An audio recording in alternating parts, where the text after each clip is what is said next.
Hi guys, hope everybody's doing well. So lately I've been getting three probably questions that have been repeating themselves over and over again through my messages and through the comment section. And it seems like these three topics are becoming the biggest hurdles for people to get started on the Turo marketplace. It seems like there is a lot of interest out there for people wanting to become host and start this up, whether it's doing it on the side or doing it as a business and building up a fleet. But I continue to come across these three things that get mentioned over and over again. So I want to go over them today and give you guys the most current information on these things. And they're all things that I've talked about in the past, and a lot of them kind of just have remained the same. So the first one is insurance coverage. And insurance coverage has been a topic since the very beginning of Turo, and it continues to be a topic. Now, insurance is a real gray area. There is no black and white solution to this. There just isn't, not yet. Do I think that there's a solution out around the corner? I do believe so. I think it's something that we will likely see in 2020. But I have a feeling that, it'll be towards the end of 2020, just in my opinion from things that I've read and things that I've heard. So the question or the scenario that I usually get is, hey, I contacted my insurance company. I let them know that, I want to get some cars and get them insured and that I'll be using them for Turo, and immediately I get denied coverage. And that will continue to happen because there is not a solution for that, and these insurance companies do not want to cover cars that are being rented on marketplaces like Turo. And so this is a really gray area, and the way that it's being handled right now basically is that people are getting just regular insurance coverage on their cars, just as you would if it was your own personal vehicle that you'd be driving, and then they have their separate insurance coverage through Turo, the coverage that Turo provides to cover anything that happens during the rental period. And ideally, the whole thing is that the two should never cross. Anything that goes on with a renter or during the rental period should not touch your personal insurance, and nor should you try to claim stuff with your personal insurance because they're unrelated. Your personal coverage is primarily there for when you need to drive the car yourself and that coverage for yourself. So that's pretty much where it's at right now. Now, I do know that there are solutions in the works through Turo. Specifically, I know that they're trying to develop a plan with Metro Mile Insurance, and it seems like it's in the works right now. They're running into a few hurdles with, I believe, the insurance commission. But hopefully, if they're able to get all of that sorted out, I think that we will see a solution at some time this year. So that would be amazing if they're able to provide something. Now, I have explored many other insurance options. I've looked into tons of commercial insurance options early on. They're incredibly expensive and don't make it worth it for having Turo cars, and in comparison to the revenue you make, and it's just not, it doesn't equate. And then I've also looked into companies like Period X or GMI Insurance, and I was not able to find a valid option through any of them. So if anybody out there has come across anything, please be sure to chime in on the comment section and share your input with the community, because of course we would all love to have a solid solution for that. Now, the second thing is getting cars, obtaining cars. This is another one that I hear a lot about. It's a question that I get over and over again in my inbox. How do you get cars? I want to build a fleet. How do I build a fleet? Once again, there is really not yet a product that exists for that, at least not one that is really being widely used or that has been kind of proven throughout the community. None that I've come across. A while back, Turo did introduce a company that would provide lines of credit for financing Turo cars, and they're aware of Turo cars. Now, I don't personally know anyone that has gone through them or has seen success through that, but I am going to look up the name and I'll post it in my description below. But again, like I've mentioned in some of my past videos, people are doing their or are obtaining cars in multiple different ways. Everyone has different strategies, and it all depends on the type of cars you're doing. It's anything from personal financing to financing in other people's names to buying outright with cash to going to auctions. It just varies. So you have to get real creative on how you can acquire these cars, and I'll post another video where I talk about this at the end of this video, so you can check out that video if you haven't seen it already. And then finally, the last one that I get probably every single day is people asking me, well, which car should I list on Turo? And specifically, people always ask, hey Saimah, what's the best car to list on Turo? And I don't know how to always answer this because I can't. It depends on so many factors, and you really want to refer to my videos where I specifically ask about this question. There is not one golden answer to this. And so if you are messaging me with this question and you don't hear back from me, it's because I've already made videos on this, and I'll continue to address this over time.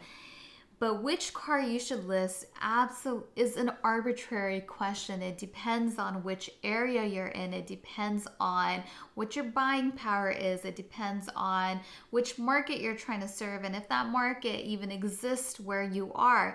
Do you live in a place where people are mostly looking for economic cars? Are people looking for electric cars in your area? Are people looking for middle range luxury cars? It all depends, and it doesn't just depend on those factors, but then it also depends on you as a host. What type of host are you going to be? Are you going to be a host that's just doing this part-time?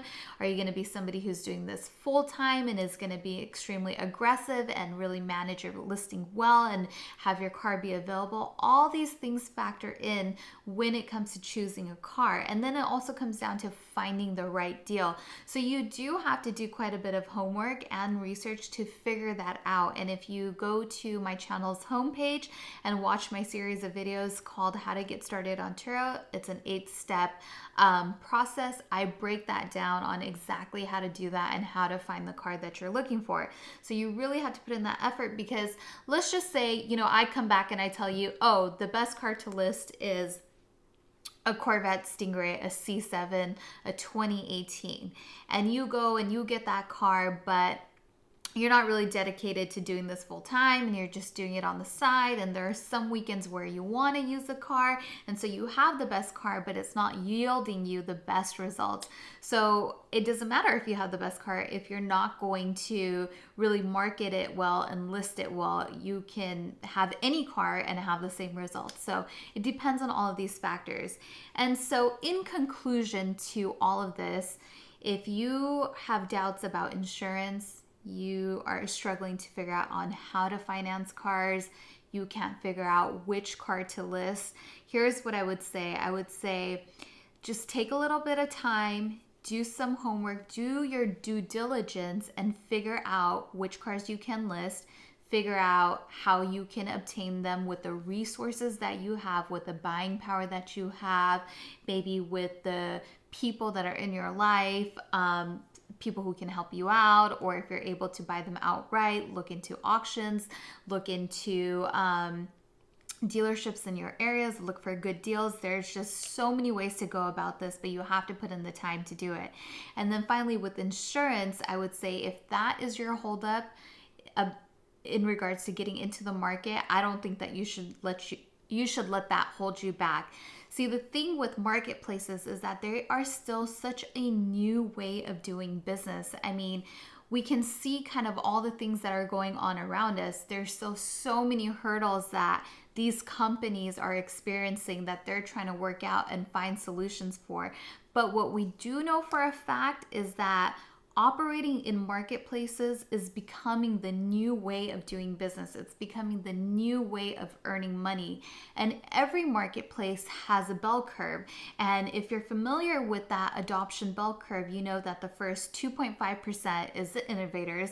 They're the people who get in really, really early. I would probably consider myself an innovator. I was with Turo when they were relay rides, so I've been with them for quite some time. The next 13% or so are the early adopters.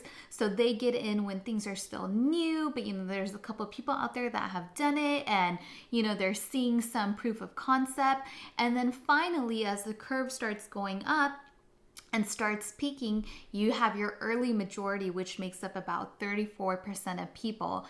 I believe, just from my observation, and of course I don't know this for sure, but I believe that Turo is at the early majority, but at the very beginning of the early majority. So we're like right here, and the bell curve is right here around my head. And very soon, I think we're gonna hit that peak right there. So if you are thinking about getting into the marketplace, I urge you that this is a great time to get in, and that you should not let these factors hold you back. The financing and figuring out which car to do, that just takes a little bit of homework. It takes a little bit of resourcefulness and getting creative. The insurance thing, it's a gray area, and you kind of just have to live in that gray area and move on with it. And just know that there are thousands of hosts on the platform who are doing this also. And you just don't want to wait for all of these things to solidify and then get in, because likely by then the curve will be peaking and will be on its way down. So right now, I think is such a sweet spot to get into Turo. They have pretty much systems for every scenario. Their claims processes are pretty set.